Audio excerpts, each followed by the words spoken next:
Welcome to Life, Lessons, and Laughter with your host, Glenn Ambrose.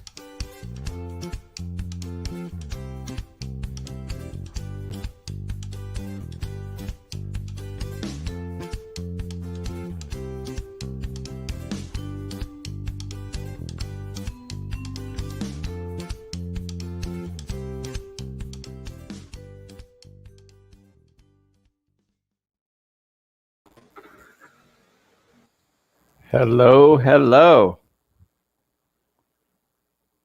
Here we are. Oh, wait. Let me move my. Okay. Okay. I had you muted. I clicked it, but it didn't click. Okay, now I can hear you. Okay. And you can hear me, so this is a good thing. Yeah, we're all set. Yeah, and if we really get confused, we can run 30 seconds down the path and we'll be in the same room. Yeah, there you go. Easy fix. Easy. So here we are. And for those of you that don't know, this is my neighbor in our little spiritual community up here in the Dominican Republic, in our little slice of heaven, Yes. Taheera Maat. And is that the name you? It's well, I mean, it's Mott or Maya, but it's okay. Okay. So, I mean, before we get started, I think it's a good idea to let you explain a little bit about who you are and what you do, because I understand most of it, but it's from my perspective. So I'd love to give the watchers and the listeners your perspective on what you do. Who knows better than you?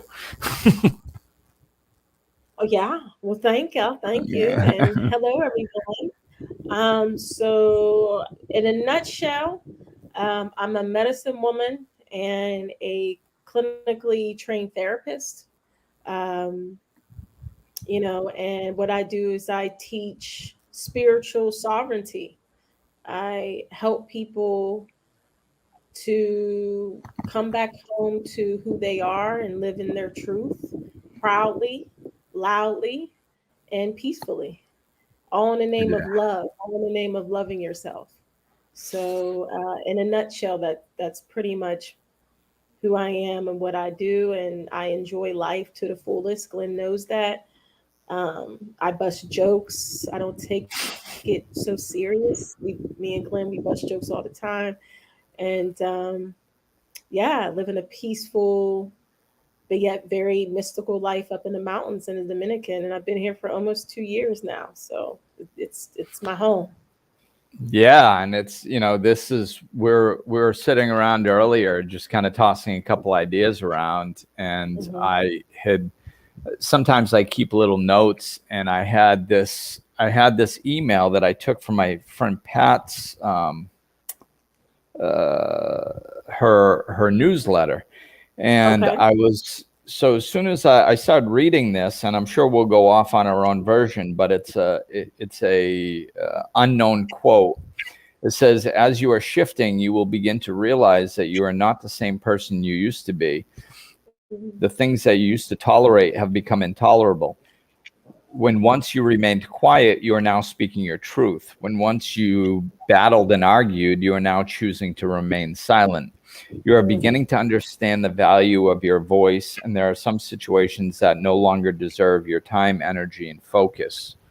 So I started reading that, going through some ideas, and I was like, ooh, that kind of resonates. And I threw it by you, and we were like, yeah, that, we can talk about that, which was perfect with your explanation of who you are and what you do. Yeah. Because it really is about sovereignty. And that is how I have seen you live your own life, through that sovereignty. And, I'm going to start having more people on, and I'd like to really tap into what one of the many things they have to offer, and that's certainly something you have to offer. You've done a lot of work to get yourself to this place. So I wanted to dive into that and, and be like, okay, what's this sovereignty thing all about? Yeah. How are we supposed to, and I have my own version of these answers, but how are we supposed to dive into living a sovereign life that's filled with joy, peace, love, happiness, contentment, with all the noise that's going on in the world? Yeah. Because it's noisy as all hell. Yeah. So It's getting noisier it's getting noisier, and I think that this is such an important topic right now because it's so noisy out there. And when you throw out spiritual lessons to people and say, hey, you really, happiness comes from the inside, you need to live from the inside out instead of waiting for the outside to look the way you want it to find the happiness within, and those are the types of things that I teach. And in a day-to-day life, I don't think all people have a really good example of what that looks like, what that sounds like, and how to live it in their life. So I was hoping we could dive into that with you. Yeah. Well, like you just touched on, happiness comes from within versus out, and we were just taught completely opposite, especially more so in the Western side of things. We were just taught differently. And so one of the first things you learn when you're coming back, I would say when you live from the heart, is to realize that you are unique in that. So nobody sounds like you, nobody has the same vibration as you, nobody has the same thoughts, maybe have relatable thoughts, but when you come back into the original self of who you are, the uniqueness kicks in, and that is the gift. And so what happens is you start to honor that by expressing that. So therefore, this is where you see people look at you like, what you say? Because now you're back into what is called common sense. You're thinking for yourself. You're doing a little bit more critical thinking. You start to allow yourself to have ideas outside of what I like to call the matrix consciousness, which is how while everybody else is functioning and getting louder, you're like taking a step back and say, you know what, I don't have to get loud with them. I can actually take a step back and maybe do something different, maybe think differently. And that creates such a initiation into sovereignty, because people are so used to being told what to do. And you're the person that's like, no, I am not going to do that. You have more no's than yeses. Like, no. And you may not know the full spectrum of the why, but the no, which is coming from the knowingness of self, is a resonance that kicks in that you can't deny. And the more you peel back those layers of conditioning and programming, the stronger that comes in. So you just, and now you're embodying what we call your supreme self. Some people, they call it, God consciousness, Buddha consciousness, Jesus consciousness, whoever. But you come into your supreme consciousness. You come into the higher self. And so you no longer are living from ego, because ego is driven by the matrix. You're now living in spirit. So your spirit is 1,000%, I mean, functioning at its most highest level. So of course you're going to think differently. You're going to act differently. Things in your life is going to change. People in your life is going to change. Relationships going to change. The things that you thought you liked, well, that is my higher self. Well, how about living from your higher self? What would that sovereignty is? So it looks different for everybody, especially since we're all functioning from the uniqueness of self. Yeah, and I got most of that. The internet's breaking up a little bit. I don't know how it's coming out on the stream. Hopefully it's just riding through, but we'll but yeah, we'll ride with it. So and I'll log off.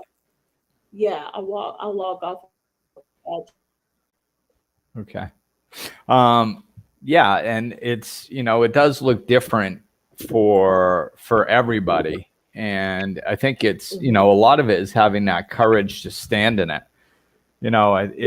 It's when we're breaking away from, society's ways of being are so embedded in us, and we're so, and I'm even people that are consider themselves rebels and that type, we've been conditioned so much by society to kind of just be a certain way, so when we start breaking away from that, it's like, should I break away from this? Am I supposed to break away from this? This is, but everybody else has been doing this.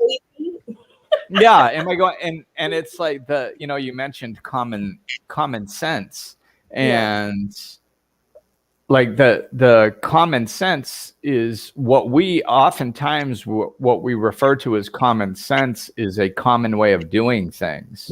And it's like, once you start really questioning everything and looking at it and living from your authentic self, you start stumbling on what I often say is one of my favorite parts about spirituality, is that it holds water. Like the way society lives literally doesn't make sense. It, like, if you just take a step back and look at it, and like, if you just look at it and you go, okay, what does society teach about being happy? Well, it says that if you go to school, get good grades, get a college education, get married, buy a house, have a dog named Spot, then you're good. And it's like, exactly. And like, many people have done that, and I don't know any of them that would say that's what made me happy. Some of them are happy and some of them aren't. But I don't think that is what made anybody happy, because it's all external, so it can't. Exactly. But so when you really look at it and pick it apart, it's like, oh my God, the formula I've been taught doesn't work. And many, many, many, many things are like that. So when you start looking, it's not common sense, as opposed to, like, I can tell when I'm stepping into common sense, when I'm stepping away from what most people would do. Right. Exactly. Because most people would behave in a way that was unconsciously taught to them by society, which I still do in certain situations too. Yeah. So when I'm stepping away from that, I'm like, oh, okay, I'm probably using my own brain and my own authenticity, because it's not matching up with what everybody else is doing, which is society. Yes. And when you do that, there is a higher sense of, I would say, calm and love for self that you feel within when you make decisions based upon common sense. And you realize that once you do, there's this sense of relief that it's like, yes, that's where you need to be at. That's where it's about. And common inner sense, right? That's something you always say, inner standing instead of understanding. Common inner sense. There's an understanding, there's a resonance that churns inside of you, and you feel like full and whole in that.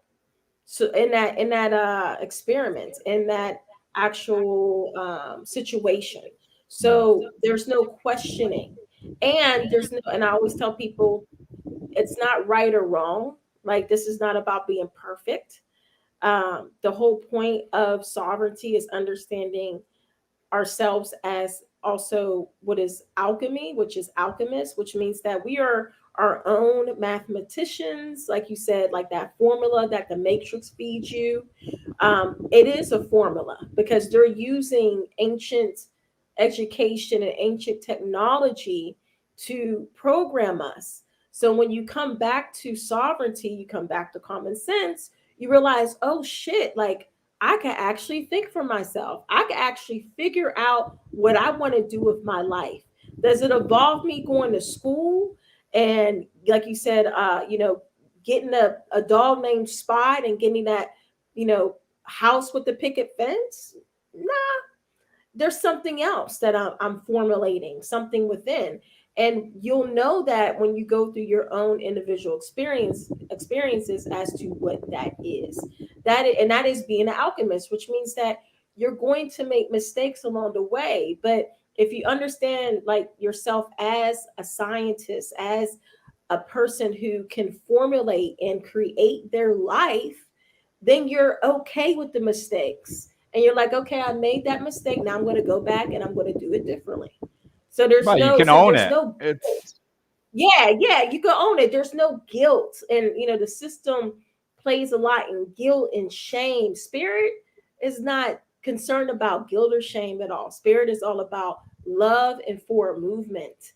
And so you have to make mistakes and learn in order to come into your own wisdom. Right. And it's, like when we say that you're going to make mistakes and it's okay, it's, when at first, I think if you don't dive deep enough into that, people will be like, oh, well, that's scary. It's like, yeah, but look at what you're doing now. You're making mistakes anyway. Like, so like both sides include making mistakes. Right. So, but one series of mistakes you have no hope of ever figuring out and doing right because it's not you. And, and it's dysfunctional and doesn't hold water and it doesn't work. Whereas the other side is you. And yeah, you'll still make mistakes, but you're not going to have the guilt and the shame attached to them, which I think, which is a part of one of the most important things, I think, is that calmness that you mentioned. When you find this pocket within yourself, calmness is one of the best ways to recognize it as that's what I'm looking for. That's what it is. It's that knowingness, that calmness, that peace within you that, and, everything can look different around you. Yeah. But inside, you're like, you can be going against, like, let's say maybe one of society's standards and even getting some backlash from some of your friends or family or something. And there's a part of you when you start leaning into this work that goes, I think I'm supposed to be upset because, because I'm kind of, everybody's telling me I should be upset and this is wrong and all that stuff. But if I go really inside, I'm not feeling that. I'm feeling like this is right and I'm calm about it and it's okay. Right.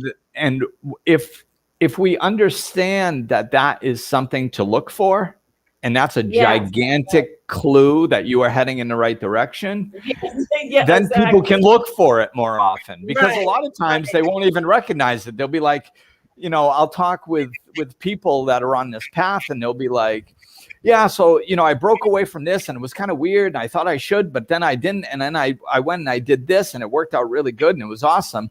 And it's like, okay, slow down. How did you feel in the middle of that? Yeah, exactly. Oh, well, now that you ask, I guess I kind of felt calm. Yes. Right. Yes. That's something that makes it duplicatable. That's something that, so it's like, so once you know what it looks and feels like, when you're striking gold, let's say, your authentic gold, once you know what it looks like and what it feels like, then you can look for that. And it really, I think it cuts back on the second guessing a lot. Oh yeah. Absolutely. Because it's so much more powerful than your mind. It's so much. And it's coming from comes from that intuition that people talk about. It's intuitive resonance. And it's like, if you feel it energetically, you feel it in your chakras. If you know what chakras are, you feel it even in your bones. Some people say, I feel this in my bones. You hear people talk like that. So why not listen to that? Why not just listen to that? And like we get conditioned and taught that we can't get to this state of peace within, and that we got to go to the mountaintop and sit on a rock for 10 years in order to find some type of enlightenment. And I'm like, no, like no, that's where you end up after the enlightenment. Right, exactly. Yeah, you end up after eating mangoes and jumping off of waterfalls and stuff. But but to get there, you have to learn to be mindful. And this is all about, being mindful, mindfulness, being present with what's going on, slowing down, like you said, actually slowing down and being present as to what is happening in that experience. Like I always call experiments of life, because they're just there to teach you something about yourself and what's going on within that experiment that needs to be, a little bit, remodified, a little bit refined, no matter if it's emotions, no matter if it's an action. And then you take that and you apply the lesson. And then so when you apply the lesson, you move forward. And so what happens is you stop making those mistakes and you turn them into more of a alchemy, which is perfection. But it's not, again, perfection is not this do everything right. I got to do everything this way. No, it's about really just honoring your own authenticity. And that looks so different for everybody. But like you said, like staying strong in that, even as like you see the world, we'll say, falling apart. But that's a good sign, because that shows that you are changing within. So as you're seeing the world fall apart, it's consciously, there is a dismantlement happening on a subconscious astral level, as I like to say. And it's like that world you're no longer attached to, you're no longer identifying with. So it is going to fall apart. So you're going to see different things happen, change. But as long as you stay firm in that, when the foundation reveals itself, you're like, oh, okay. I needed to see that. I needed to go through that in order to see really what the end of the rainbow looks like, so I can build from here. Right. Yeah. And I think it's that ego trick, it's like when your life starts falling apart, or certain aspects of it, we want to hold it together instinctively, but it's just an ego attachment. It's that short-term thinking. It's like, take a step back and get back to the long-term thinking. And, what are you trying to accomplish here? You're trying to live in a state of peace and happiness. Like, well, was your old life like that? No, that's why you started this freaking journey in the first place. Exactly. So yeah, there's going to be some aspects of it that are going to fall away, and if and with good reason, and you can either build something back stronger or just completely transcend that aspect sometimes with the longer thinking. It's if we're overly focused on the transitory, the things that change, that's when we know it's ego, is because it's temporary, it's changing. And the ego is concerned with that. Our eternal self isn't concerned with that. Our eternal self is like, whatever, like everything changes. We're supposed to change. We're supposed to grow. Yeah, it's like that. I saw that little meme of a caterpillar having lunch with a butterfly. And they're both sitting at a table, and one of them, the butterfly, the caterpillar looks at the butterfly and goes, "You've changed." And the butterfly goes, "Yeah, we're supposed to." Yeah. It's like, yeah, that's kind of the point. I mean, if I woke up on my deathbed the way I was behaving when I was 25,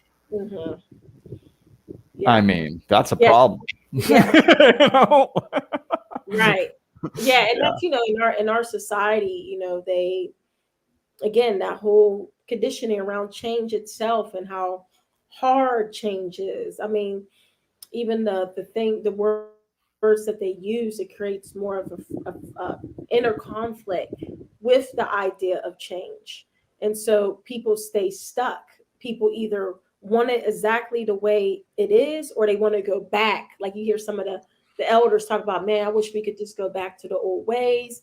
And then you hear people say, well, why do we have to change anyway? Why can't we just keep it the same? And then, you're looking at the outcome of that, and you're like, why wouldn't you want to change? Right. And what is stopping you from changing?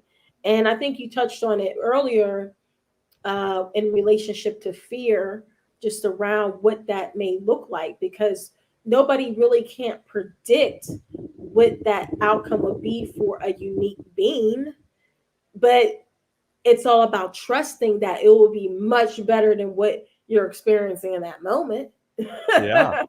So yeah, it's going to have positive results. I mean, yes, if you're leaning into being more a better, more fuller version of yourself, that is always going to, bring in more comfort, bring in more ease, more peace, more joy, because you're simply more of yourself.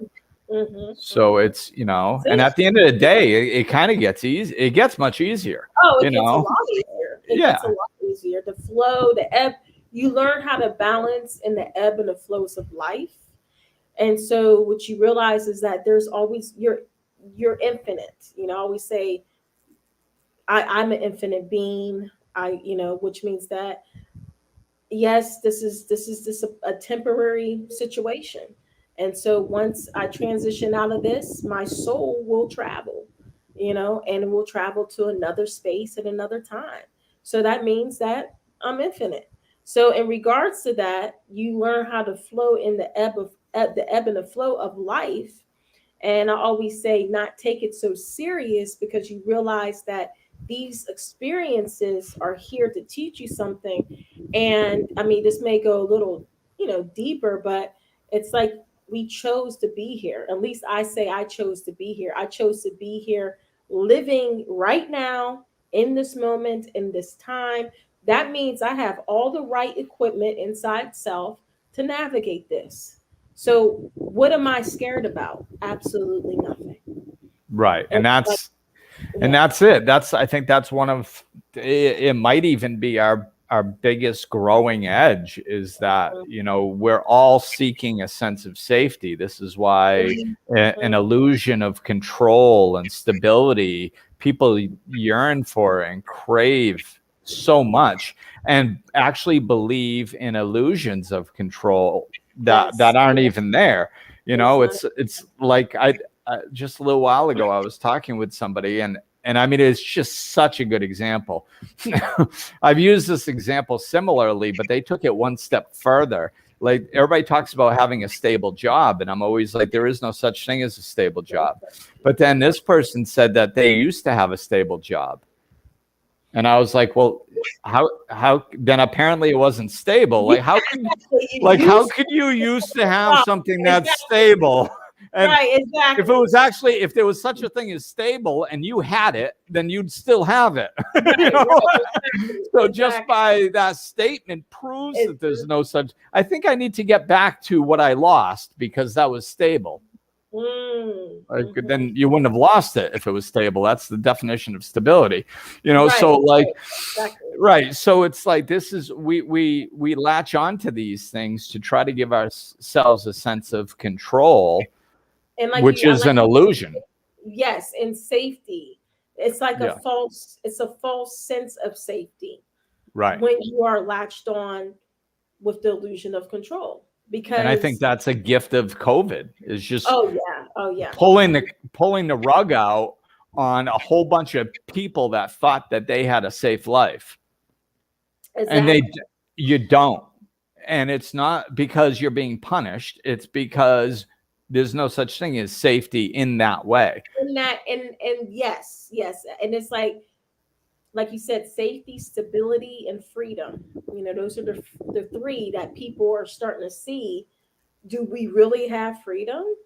I mean, not even close. Right. Not even close. Do we really have stability? Are we really safe? And that pulls out all types of levels of anxiety for someone who has been dependent upon that system, that conscious system, to be the voice of freedom, to be the voice of stability, to be the voice of safety. So sovereignty is about, no, you are already free within yourself. You have the creative ability to have stability, and you make yourself feel safe. And that right there, that can scare the living hell out of somebody, because they're like, oh my God, like it's all me. Yes. It's all you. Right.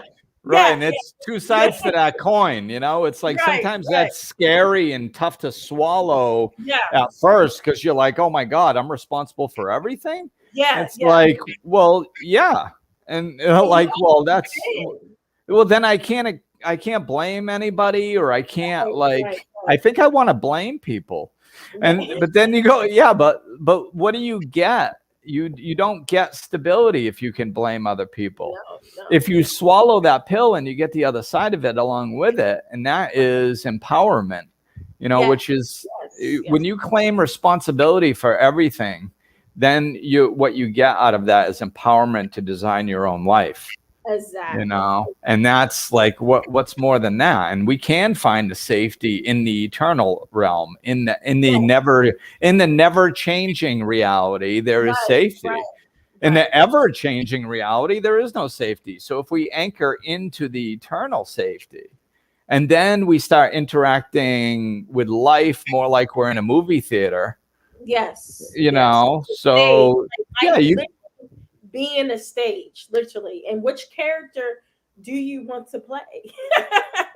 Yeah, which character is authentic to you? Yes. How can you embody yourself in this play more? And the more you align with that, the more joyful it is. Yes. Absolutely. So I think that like this is why there's so many people. It's pretty obvious that people aren't discussing things, as far as, COVID and everything else that is drawing up the polarity. People are picking sides. They're not discussing things. Why? For safety. Because if they can say, this is right, this is the way things are, this is what I believe, it gives them a false sense of safety and something to latch onto. And but there is no safety here. Right. And I would say it gives them a sense of community. So it's just like politics, right? You pick a side, and you pick a certain side, and within that certain side, you have other people who agree with you. So that's the community. And so even with the whole COVID thing, COVID and I call it the juice situation, people are picking sides, and you have the spiritually quote unquote woke people picking a totally separate side from unity. So it's like, how can we come together and unify, knowing that this whole narrative around this is to separate ourselves? Right. And that's what this is why I don't, I said something recently. It kind of came through that, like, none of this is going to save us. Like we're just being divided in so many different ways, and people think that like if everybody on that side comes over to this side, then we'll be okay. And that's never going to happen, because it's sides. Like once we all join in love, right? If we just stop arguing and we go, you know what, I understand you see things differently. You have the right to, and we all should respect one another. If we can ever get to the place of respecting one another, then we might have the capability of actually solving any of these problems. But until that time comes, there's nothing that's been solved in the last 100 years. When I got sober like 18 years ago, I kind of had a very small interest in politics before I got sober, just because it was like I used to like to debate and stuff like that, and that had a little juice to it, so I could argue, and I like to argue when I was drinking. That's what debate. If you literally look at the word debate, it literally has the word argue in the definition. Right. So I used to love that stuff, man. Yeah. So when I get sober, I was like, hey, maybe I could do some good in this world. Maybe, I looked at a lot of things with new eyes. So I started looking at a little bit of politics, and like I was like, oh my God. Like, this is literally the same argument that was taking place 15 years earlier, and oftentimes even with the same people. Like this same congressmen arguing with each other over the same topic of the same thing that was happening. Like they didn't solve anything, and it and 18 years later, they still haven't solved anything. And that's the game. The game, that's the game. The game is like, it's never going to get solved. No, because it's distraction. Exactly. It's just, it's ongoing. And so they're going to keep on coming out with something to separate, to divide and conquer. Separate, divide, and conquer. This has been going on since colonization. This is thousands of years. So it's like, to swallow that pill, to swallow that and digest that, and then now it's saying, okay, but then who's responsible for me? That's when the journey begins right there. Right. When we recognize we are responsible for ourselves, and we start, I think, one of the reasons that I wanted to have you on and discuss this is because, I've seen you walk through situations and just stand in your own authenticity, even when, the world was chirping, and you were just like, no, I'm just not participating in that reality. And it's like, and I don't think a lot of people really get an opportunity to see that much. Like it's sometimes it's good to, or maybe always, it's good to have an idea where you're going as you start going towards it. I tell people with relationships, it's like, well, read a few books on what a healthy relationship is before you start trying to create one. Because most of society this relationships you've been exposed to, they weren't healthy, so most people don't even know what they're trying to create. So it's kind of the same thing. So I mean, what's your, do you have any like examples of how you've stood in your own authenticity and not gotten shaken by society? Or I mean, there's a lot. But because I tend to, how I speak and I talk, and I know I'm kind of putting you on the spot here because like, can you pick one out? I mean, I to try to pick, because to me, it's every day is authentic. It's just me being me. So in terms of a certain specific example, I think one of the biggest ones I would say was last year. Well, 2019, when I first, 2020, somewhere around 2020, there was that whole second draft, as I like to call it, Black Lives Matter. And so I was just, spiritually, I'm just like, why are people getting so caught up in this? What is going on? And so I did a video just explaining my truth, expressing my truth, and literally just explaining like racism is a mental disease. That's exactly what I called it. And so that was going against like probably 90% of the crowd that was all about, no, let's take a stand. And this is for, rights. And I'm like, you're not thinking beyond the anxiety and the anger, So I go in on that. I go in and, I'm like, and after I watched, I said, damn, how was that? Damn. Okay. Well, hey, whatever, put it out there. And what was beautiful is that was one of the videos that went like viral on my Instagram and like quick. And 90% of the feedback was like, thank you for saying that, because that is exactly what I think, but I'm afraid to say it because, when you don't pick a side, now you're considered not doing anything. Right. I'm like, and I'm all about, no, the neutrality is choosing self. That's the nature of self, is choosing neutrality and choosing love. So you're actually doing something much bigger and grander that one may not see, but trust and believe you're doing something. And so, that was just one of those moments where I didn't realize, that it would have such impact on others. But, it was just me just expressing myself, me just being myself. Literally just saying, hey, I'm just going to throw it out there. And some people may agree with it, some people don't. But I'm not interested in being agreed on all the time.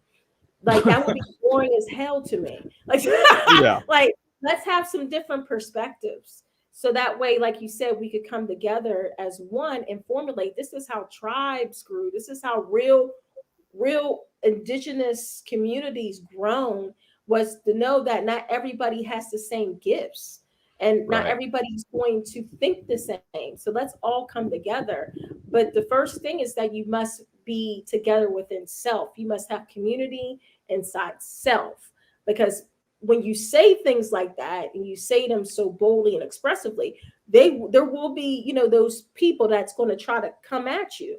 So you just like, but I'm in my heart. Like, this is all love right here. I'm just being me. So the vibration and the frequency of love protects you. So those energies just kind of bounce off. They're just like, oh, whatever. Oh, whatever. Right. And I think that's a good example of, well, I mean, the whole story is a good example for multiple reasons, but right at the end there, it's like that's what it's like when you stand in it, because, it's when you fully open, it's not fully opening with the possibility of being hurt. It's fully opening, finding out that you can't be hurt. And, so you're just standing there, and then all of a sudden attacks are coming, and you're like, oh, okay. I see that you think that way. Yeah. So what are we having for lunch? I mean, it's inconsequentical, because they can't damage you. Their opinion can't hurt you. And nothing is bad or good. It just is. Whether it's an opportunity or whether it's a problem is directly proportional to how we choose to look at it. So our individuality right now in society is a problem. Oh yeah, because individuality is a problem. It's because we all think differently and we can't come together, and it's dividing, and of course it's being fed to do that, but that's what's happening. And it's not that our individuality is not actually a problem. That just is. It's just we're choosing to use it as a problem. If we choose to use our individuality as an opportunity to come together and to do more as a community than we can do separately, then we can alchemize. We can bring in multiple things to create something better than the original. Exactly. And then all of a sudden our individuality serves us as opposed to dividing us. Exactly. That's exactly like the proper cosmic order. Even when you look out in nature, not every tree is the same, not every leaf is the same, not every little piece of grass is the same, but there is a cosmic order that is beyond words, that keep everything together. There's a cosmic order as to when we see the sun set and when we see the sun rise. There's this beautiful cosmic order that is non-chaotic. and we're over here trying to like figure out what we're like supposed to be doing in life, and the way things are supposed to be. Like, man, life's been going on for billions of years without our help. There's a beautiful flow to it, and if we just lean back and catch the wave, and go with it, instead of trying to, redesign it and figure it out, it's very natural. We have a natural, I say everything that's innate within us, there's a reason for it. That's why it's innately within us. And we have this innate desire to connect with others. Why? Yes. So we can form communities. And it's not just to perpetuate our species through sex. Right. It's more than that. It's an emotional connection. It's a, it's more than that. And so the reason that we have that so innately within us, that desire for connection with others, is because we need to be living in community. If if we're supposed to be individual islands, then that movie Castaway wouldn't have ever, yeah, he's talking to a freaking volleyball, for Christ's sakes. That's what happens to people when they're left alone inside their mind for too long. We're supposed to be in community. We're supposed to be leaning on one another. So yeah. And that. Oh, go ahead. No, I was saying when you just, life is simple. That's my partner says that all the time. Like, human beings, we just complicate stuff too much, but life is simple. Like, nature is simple. If you just sit and watch it, how simple and how everything works together, and how peaceful that looks, how it feels.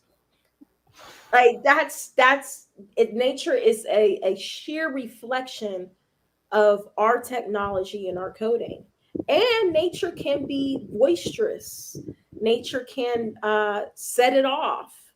But, with the thunders and the earthquakes and all that.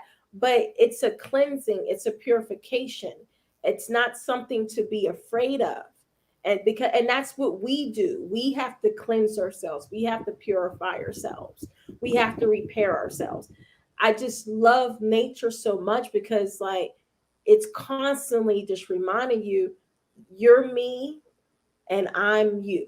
Like, and it's like, if you could just vibe with this, get rid of all that other shit, we cool. Yeah. You don't have to struggle. There is no, the sun isn't like coming up in the morning going, I got to get up in the sky. Like, but the moon's trying to push me back, and I have the sun is it just rises. Right. Yeah, it's like, and everything's like that. And what's interesting too is when we, I think everybody can feel this on some level, no matter where you are. If you just disconnect for a moment from whatever's going on in your life and just sit in nature, you can feel it. You can just sit there, you can feel it, see it, perceive it, whatever. And you can just be like, oh, oof, okay. Like, get your breath together. Yeah, like, God, I don't, everything seems to be relaxed here. What's my problem? Yeah, what's my problem? Maybe if I align with this vibration, I could be relaxed too. Yeah, it's we are masters of distraction. We just keep our. This is why I think one of the biggest diseases we have is busyness. It's how we help. Because if we're still, the uncomfortability of not being in alignment with our authentic self starts bubbling up. Absolutely. Yep. And that's uncomfortable as all hell. And what's the first thing we're taught as children? To stuff our emotions. Yes. Run away from them, stuff them, whatever you do, don't feel them. And stay productive, stay busy. Right. So it's because that'll just, oh, geez, I don't have anything to do. I think like boredom, I think what we call boredom is actually the uncomfortability bubbling up when we're still. I totally agree. To me, it's just another layer of anxiety.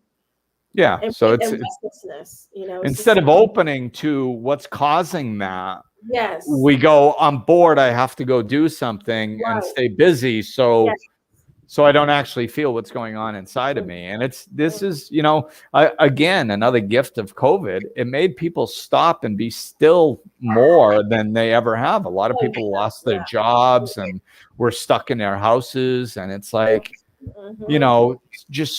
just stop, you guys. It's like, like the earth was going like, just freaking calm down for a minute, like, relax. Just be still for a moment. Yeah, learn how to just be grateful for your home, your family, like, and the people who did that, the people, most of the, like my clients and most people I associate with, their life has gotten dramatically better since COVID started. Absolutely. You know, and it's just like I said in the beginning, it's either an opportunity or a problem. It just depends on what you do with that wave of energy when it's coming.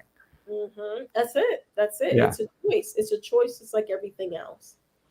Yeah. Yeah. Good stuff. And you know that I forgot when you did that Black Lives Matter thing, but that was, I don't know, it was right around the time when I was deciding to come here. Because like I had seen one of your videos and I was like, wow, she really knows her stuff. And like, not to put down any other teachers, I just don't say that very often. Yeah. People don't capture my attention very often. I mean, I've been, you know, I've been on this ride for 18 years. I've seen a lot of teachers. I've taken in a lot of information, and it was just something about the way you presented information and stuff that was different from mine, but I could feel the authenticity and the depth of what you were teaching. And I was like, wow, okay. And you captured my attention. And a little while later, I don't know if I had spoken with you yet or not, but then all of a sudden you did the Black Lives Matter thing, and I watched that too, and I was like, okay, so now this is courage. Like, this is authenticity mixed with a blatant use of courage because of what you said. Like, you know, you're going out in the middle of Black Lives Matter and going, yeah, I don't think this argument matters. Yeah. And I was like, damn, did she just say that the Black Lives Matter argument didn't matter? Like, and I was like, okay, all right. Like that's, you know, that I could see the courage, because you are standing up and just being your authentic self and saying something that isn't popular right in the moment where everybody's emotions are heightened. Yeah. So that, you know, that showed me, you know, a lot of authenticity and courage. And I was like, you got to respect that. And I don't care if people agree with it or disagree with it. Yeah, you got to respect it. Yeah. You know? Anytime when you can stand firm in your truth, no matter what's, especially when it is, like you said, emotionally just chaotic and bubbling, and you can stand calm and in your truth, that's when you know, like, you got it, like you're good. And that usually what happens with that it's a domino effect for others who are in search of that in themselves. And that's what I really recognized when I said that, and I got that outpour of people. Like, I'm like, wow. And then when I think about when I first started this journey, that's exactly how my teachers pulled me in, when they were saying things that were completely and utterly opposite, but in a neutral way of what everybody else was doing.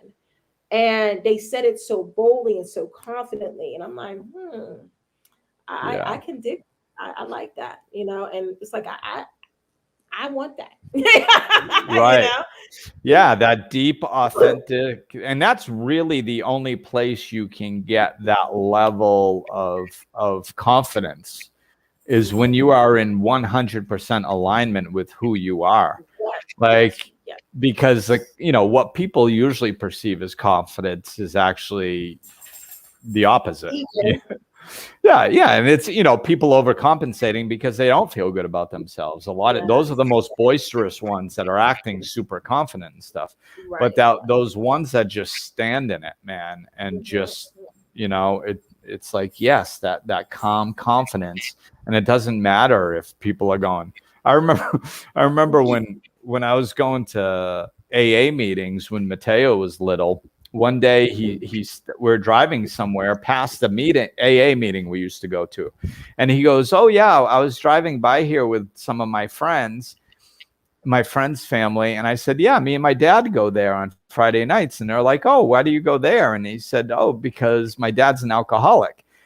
And I was like, I'm a recovered alcoholic. I'm not an active alcoholic, and there's a big difference there. And, you know, what I started doing was going to meetings, whether he was with me or whether he wasn't with me, and I would announce myself as recovered alcoholic, which people who read the big book and were taught the big book understand the program of recovery, really understand it in depthly. It says that that's what we are. We are recovered from a hopeless state of mind and body. We are no longer in that. So like, but man, most of the people, I mean, people would be like, hey, are you gonna announce yourself as recovered again today? I can't wait to see what happens. You know, like people would go to meetings just to see me do that and see me feel the backlash. But I would stand in it, and I'm like, I want my son to know the difference. I am not in a hopeless state of mind and body, you know? Right. So like I stood in that, and it was a wonderful experiment for me to stand in my authenticity and what I felt was right that went against the flow. And right. And the other thing from recovery that this just reminded me of is it's attraction rather than promotion. We don't, the two sides of promoting. Yeah. Take my side. No, you should think like my side. That's promotion. Neither side. That's not what people are really looking for. What they're looking for is to be attracted to something. Yes. And what we're attracted to is truth, authenticity. And that, because that feels good and it touches our soul.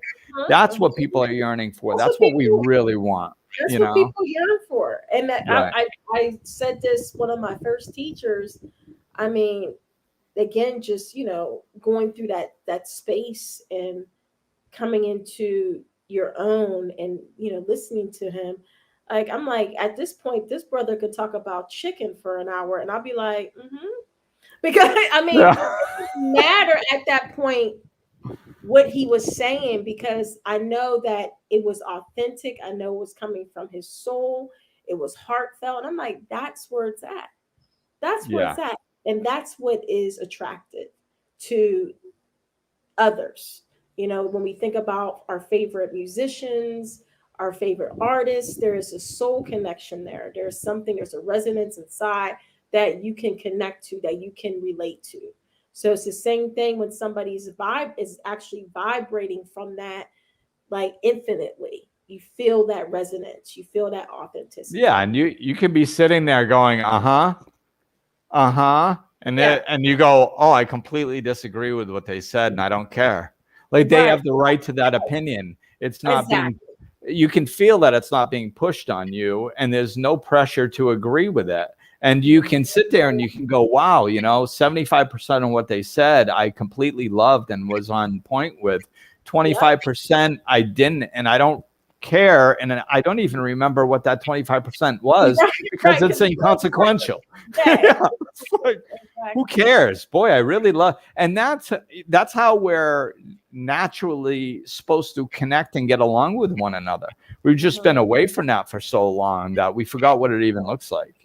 Yeah, I mean, that has to be, I would say, in where most of us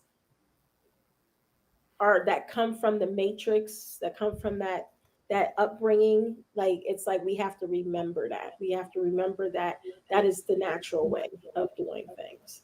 Yeah, and remembering, I always like using that word because I think it helps people understand that the work ahead of them isn't as arduous as they might think. Right, exactly. Because you don't have to relearn a whole new way of living. You just have to forget. You can't try and forget. Yeah, you just have to. Right. It's not like you can't. It's the opposite of efforting. Right. You can't go in a corner and try real hard to forget. So there's no effort there. And same with remembering. You can't go try to remember real hard because it constricts, it tightens, and the flow can't come through. So it's the opposite of efforting. So it's much easier. This journey we're on is much easier than people realize. It's about letting go, allowing, forgetting, remembering, all non-effort inclined words. Right. Like we always, I think you and I have talked about it. We have used the term like a rebirthing, so starting from zero, literally starting from I know for me, when I go through really intense initiations and I know that there's like that, okay, I'm about to go through this canal here. I go through the understanding that I know nothing, and I am going to remember what I know. The end. That's it. And And that was one of the best gifts I got when my spiritual awakenings happened when I started getting sober. So the beginning of my journey is very intermingled with those two. And I got the gift of understanding that I had completely destroyed every area of my life. So it was very easy for me to see, like, when my sponsor asked me, did you try to destroy your life? And I said, no. He goes, okay, so you tried to have a good life. I said, yeah. He goes, okay, so your best thinking got you this. Everything sucks. Yeah. And, right. And your best thinking got you that. And it was very clear for me to see. So I became a blank slate at that point. I went, I started living in bizarro world. Uncommon sense became common sense. I didn't trust anything that I thought when I first woke up. I ran everything by other people. How am I supposed to look at this? How should I? And I got taught, people showed me. And then when I tried doing it myself, if it had big consequences, I'd go back to them and be like, before I actually take this action, I'm looking at it this way. Am I looking at this clear? Oh yeah, you got it. I'd be like, okay, cool. Because I was learning, I was remembering. It was easier than I thought. But I wanted to double check it because I fully understood that I knew nothing. Exactly. I knew a bunch of shit, but I didn't know anything good. Right. It's the balance of like nothing, but everything at the same time, and it's like bringing that into balance. Yeah. Because I got my spiritual name Maat, Maya. That's what it means. It means coming into the balance of knowingness but not knowing at the same time, and staying in that humble vibration of always being open to learning and expansion, and then always going through these different cycles in this life, and you just keep on expanding, and that's where the wisdom comes in, along with the knowledge, and also the playful curiosity of just not fucking knowing. Right. So that's the beautiful thing. And so your inner child feels alive, and your adult life is much more fulfilling. And so now you could create from such a balanced level. It's like, yeah, I got some wisdom, but I also don't know everything either, and I'm cool with that. So because I want to learn. I want to continue to learn and grow and play and stay curious about this life. So and that's where all creativity comes from, so you can, when there's not a structured way of how to act in a situation, if you're just comfortable in a space of not knowing, then all of a sudden, creative, spontaneous acts can come through you, and you can interact authentically in ways that you never would have before. And it's right. And that's presence. That's real presence right there. Yeah. Well, good stuff, man. We went over an hour already. All right. We did it. So was there anything else you wanted to say to wrap anything up? No, I think I this was awesome. Thank you for having me on. This was beautiful. Yeah, I enjoyed it too. It turned into exactly what I was hoping it was going to be, with us just going back and forth. I just love when, we do this around here sometimes. Yeah. So, and I just enjoy it. We just go back and forth and just play a little tennis match with these spiritual ideas and get two different perspectives on it and end up at the same location, which it's a beautiful thing. So I'm just going to say, just kind of pop through some comments, just Laura saying hi, and Nancy was nice enough to put a lot of like little comments throughout, and Ben was on the back end helping us. Thanks, Ben. Hi, Ben. Thank you. Chris, Nancy was popping in with the "I love that," amen, haha, right, all that stuff. And Vanessa, I believe Vanessa is a friend of. Rick, Rick Jones. Do you know Rick? Jones. I don't know. I'm not sure. I'm not sure if I know him. And my friend Tammy from where I grew up is there. And yeah, Chris is a few. Chris just said this hour just flew by. Yes, it did. So, all right. Well, yeah, this was fun. And if this is the way having guests are, then I'm going to keep having guests. So, so thank you for your time. I appreciate you. And I will probably see you. I'll see you in 15 minutes. All right. Thanks everybody for watching. And I'm going to put my little ending on, and we will talk with you guys later. Looking for more? Check out over 200 episodes of Life Lessons and Laughter, or click the link in the description of this episode to connect with Glenn directly.